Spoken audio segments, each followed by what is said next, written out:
I just want to make this video to let anybody know that has the Kong intake, the 5-inch intake on a C6 zr1. If you're having issues with like stumbling or hesitation when you're driving or cruising or anything like that, it's hard to diagnose because you don't really know what it is.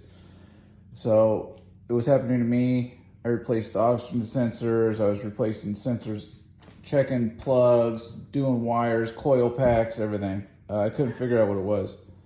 So what I wound up trying was, some cars have the vent that's open and some cars don't. It just depends on the build quality.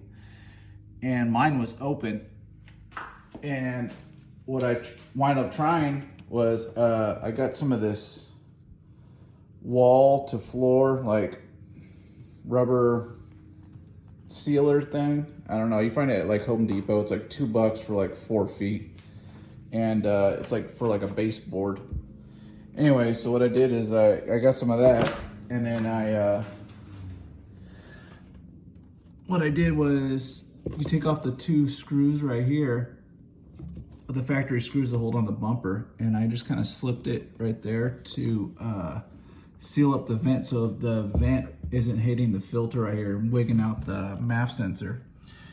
After I did that and it wasn't getting the MAF turbulence, it was fine.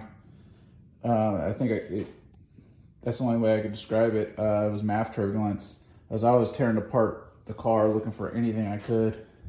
So if you're having that issue with like a random misfire or hesitation, but you can't pin it down, check your air vent, and if you plug it up like I did, it's not plugged. There's air still gets through it, but it's not directly hitting the filter.